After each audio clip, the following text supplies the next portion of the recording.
अंधेरी मांस की उस सुरंग के अंदर लाल खून जैसे रंग के कई सोल वर्म्स एक साथ झपट पड़े। उनके मुंह दांतों से भरे थे और चीखें इतनी डरावनी कि माहौल कांप उठा। सूपिंग हल्का सा मुस्कुराया। उसका बायां हाथ फिर से उठा। Demon suppressing divine fist. एक के बाद एक उसके पंचेस बरसने लगे। हर टेंटेकल चूर चूर हो गया। वो उन सोल वर्म्स को घूर रहा था। उसकी आंखों में एक पल के लिए चमक आई, लेकिन उसके दिमाग में अभी भी सवाल था, ये सब इतना आसान क्यों लग रहा है। फिर भी उसने सोचना छोड़ दिया और बस आगे बढ़ते हुए लगातार पंचेस मारता रहा। दूसरी तरफ जिन रोंग्यू ये सब देखकर हैरान रह गया। उसने नोटिस किया सूपिंग के पंचेस में कोई खास पावर फ्लक्चुएशन नहीं था, फिर भी हर सोल वर्म आसानी से टूट रहा था, जैसे बस हल्के से छूने पर ही बिखर जाए। वो चौंक गया, ये आखिर क्या टेक्निक है। उसी वक्त एक सोल वर्म उस पर टूट पड़ा और सीधे उसकी बांह को काट लिया। जिन रोंग्यू ने दांत भींच लिए। उसने अपना गोल्डन क्रो फिस्ट उठाया। उसकी आंखें जल उठीं।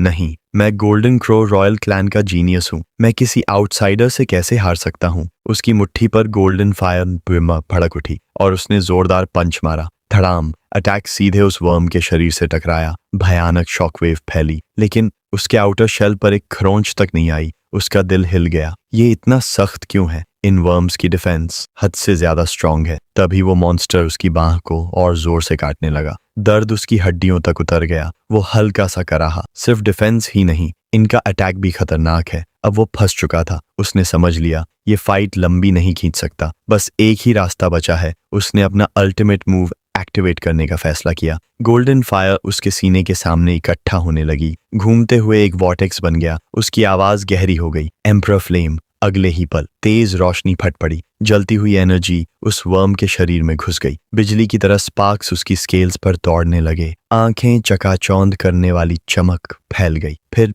खड़क टूटने की आवाज गूंजी। आखिरकार उस वर्म का कठोर आर्मर टूट गया। उसके दांतों के टुकड़े चारों तरफ उड़ गए। जिन रोंग्यू वहीं खड़ा हाँफ रहा था। उसकी सांसें अभी भी कंट्रोल में नहीं थीं। पसीना उसके गालों पर बह रहा था। उसने कभी सोचा भी नहीं था कि सिर्फ एक सोल वर्म को मारने में इतना ज्यादा स्टैमिना खर्च हो जाएगा। तभी उसने अपना सिर घुमाया और सूपिंग की तरफ देखा, और वो नजारा देखकर वो पूरी तरह शॉक्ड रह गया। सूपिंग बिना किसी एफर्ट के बिल्कुल आराम से उन सोल वर्म्स के बीच घूम रहा था और एक एक करके उन्हें साफ तरीके से खत्म कर रहा था। वो हैरानी से चिल्लाया, ये इंसान ऐसा कैसे कर रहा है। लेकिन सूपिंग तो अभी भी बैटल में पूरी तरह डूबा हुआ था। हर सोल वर्म को इंस्टेंट खत्म करता जा रहा था। उसी वक्त ऊपर मंच से वार्निंग बेल बज उठी। ग्रेट एल्डर की ठंडी और सख्त आवाज गूंजी, एक इंसेंस स्टिक खत्म हो चुकी है। सभी पार्टिसिपेंट्स तुरंत पीछे हट जाएं। जैसे ही ये वर्ड्स गिरे, डीमन ड्रैगन ने अपना मुंह खोल दिया और अंदर मौजूद सभी पार्टिसिपेंट्स को बाहर उछाल दिया गया। सूपिंग आराम से ग्राउंड पर लैंड हुआ, जैसे अभी अभी जो फाइट हुई वो उसके लिए कुछ भी नहीं थी। चारों तरफ बाकी पार्टिसिपेंट्स भी वापस आ गए, लेकिन हर कोई घायल था। जिन रोंग्यू अपने इंजर्ड आर्म को पकड़े हुए चुपचाप सूपिंग को देख रहा था। कोई कुछ नहीं बोला, लेकिन पावर गैप अब साफ दिख रहा था। एल्डर ने फिर से बोलना शुरू किया। आवाज ठंडी और अथॉरिटी से भरी हुई थी। सोल टेस्ट खत्म हो चुका है। रिजल्ट्स अब अनाउंस किए जाएंगे। उसने उंगली स्नैप की और एक रेड गोल्डन लाइट निकलकर आसमान में फैल गई। फिर एक जायंट गोल्डन स्क्रोल बनकर स्क्वायर के बीच खड़ी हो गई, जिस पर टॉप पार्टिसिपेंट्स के नाम चमक रहे थे। सबसे ऊपर था सूपिंग, शॉकिंग 128 ब्लड वर्म्स के साथ। उसके बाद जिन रोंग्यू 27 ब्लड वर्म्स और फिर यांके 24 ब्लड वर्म्स। ये टेरिफाइंग गैप देखकर सबकी सांसें अटक गईं। उनके चेहरे सख्त हो गए। 128 ब्लड वर्म्स, ये तो आसमान और जमीन का फर्क है। एक लड़की धीमी आवाज में बोली, ये आउटसाइडर फिर से फर्स्ट आ गया, वो भी लगातार दूसरी बार। ये कैसे पॉसिबल है। किसी ने दांत भींचते हुए कहा, ये बहुत इंसल्टिंग है। आज गोल्डन क्रो रॉयल फैमिली की रिस्पेक्ट को उसने कुचल दिया। तभी एल्डर ने शांत भाव से हाथ उठाया। गोल्डन लाइट इकट्ठा होने लगी और एक ब्यूटीफुल केज बन गई। उसके अंदर एक फियर्स ड्रैगन कैद था, जो गुस्से में जोर जोर से दहाड़ रहा था। उसकी चीखें और कर्सेस चारों तरफ गूंज रही थीं। तुम पंखों वाले पक्षियों, मैं तुम सबको डिस्ट्रॉय कर दूंगा। अजीब ये ड्रैगन्स, अगर तुमने दोबारा सामने आने की हिम्मत की तो मैं तुम्हारी पूरी ब्लड लाइन को उनके घोंसले में ही खत्म कर दूंगा। लेकिन एल्डर्स ने उसकी बात को बिल्कुल इग्नोर कर दिया। वो बस मुड़े और शांत स्वर में बोले, इस मोमेंटम को अगले स्टेज तक बनाए रखो। अचानक आसमान अंधेरा हो गया। बिजली की गरज लगातार क्लाउड्स को चीरने लगी। सब लोग ऊपर देखने लगे। एक नई लाइट कॉलम धीरे धीरे फॉर्म हो रही थी। हवा के भंवर के बीच एक विशाल पत्थर धीरे धीरे प्रकट हुआ। एल्डर की गूंजती हुई आवाज आई, अगला चरण शुरू होता है, तीसरा राउंड, कॉम्प्रिहेंशन टेस्ट। सबके सामने एक विशाल स्टोन टैबलेट खड़ा था। उसके बेस पर खड़े होते ही हर किसी को एक इनविजिबल प्रेशर महसूस हुआ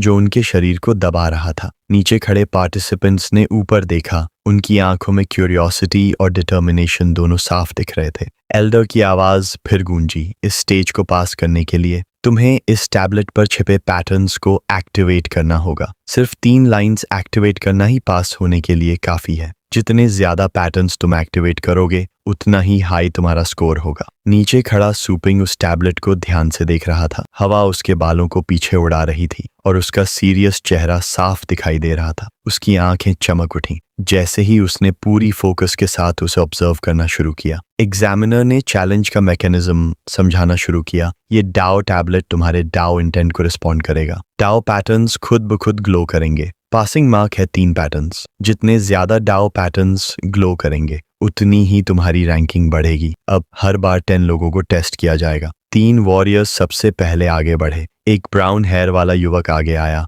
उसने स्टोन पर बने डाओ पैटर्न्स को ध्यान से देखा। फिर उसने अपनी पावर फोकस की और एक लाइट बीम टैबलेट की ओर रिलीज की। तुरंत स्टोन पर 3 डाओ पैटर्न्स चमक उठे। एग्जामिनर ने अनाउंस किया, 3 डाओ पैटर्न्स एक्टिवेट हुए, पास। इसके बाद ग्रुप के बाकी मेंबर्स भी आगे बढ़े और अपनी अपनी पावर यूज करने लगे। हर कोई अपनी अपनी एबिलिटी यूज करके अपनी पावर को स्टोन पर प्रोजेक्ट करने लगा। डाओ पैटर्न्स एक एक करके ग्लो होने लगे। 2 डाओ पैटर्न्स जले, फेल। 4 डाओ पैटर्न्स जले, पास। 3 डाओ पैटर्न्स जले, पास। एक इंसान खुशी से चिल्लाया, 4, बढ़िया, मैं पास हो गया। दूसरा भी गर्व से बोला, 4 डाओ पैटर्न्स। आखिरी युवक ने निराश होकर कहा, सिर्फ 2। पीछे खड़ा सुपिंग ये सब ध्यान से ऑब्जर्व कर रहा था। सच में गोल्डन क्रो का इनेट टैलेंट है। इसके पैटर्न्स काफी स्टेबल और मजबूत हैं। मेरे ऑब्जर्वेशन के हिसाब से एक नॉर्मल इमेच्योर गोल्डन क्रो करीब 4 डाओ पैटर्न्स तक समझ सकता है। एग्जामिनर ने आवाज लगाई, अगला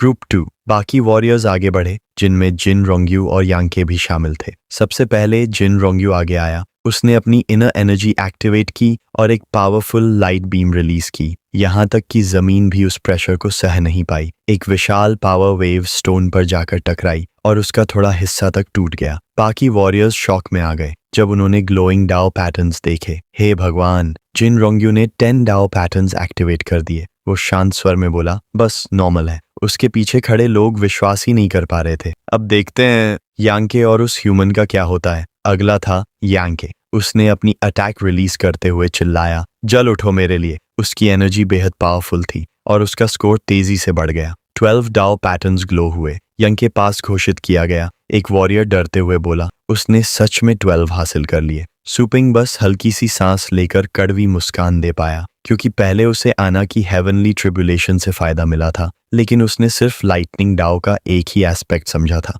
लगता है ये राउंड मेरे लिए सबसे मुश्किल होगा। तभी सिस्टम ने उसे इंकरेज किया, नहीं, ये तीसरा राउंड ही तुम्हारे लिए सबसे आसान होगा। टेक्निक डाओ तक पहुंचने का ब्रिज है। जो टेक्निक्स तुमने ऑलरेडी मास्टर की हैं वो इस राउंड को पास करने के लिए काफी हैं। सुपिंग सोच में पड़ गया। टेक्निक ही डाओ का ब्रिज है। सिस्टम का मतलब क्या है? क्या मेरी मास्टर टेक्निक्स भी डाओ पैटर्न्स को एक्टिवेट कर सकती हैं? एग्जामिनर ने अनाउंस किया, लास्ट ग्रुप। सभी वॉरियर्स आगे बढ़े जिनमें सुपिंग भी शामिल था। अब सुपिंग की बारी थी। उसने अपना एक हाथ स्टोन पर रखा और गहरी सांस ली। उसका शरीर टेंस हो गया। उसके अंदर लाइटनिंग एनर्जी धीरे धीरे इकट्ठा होने लगी।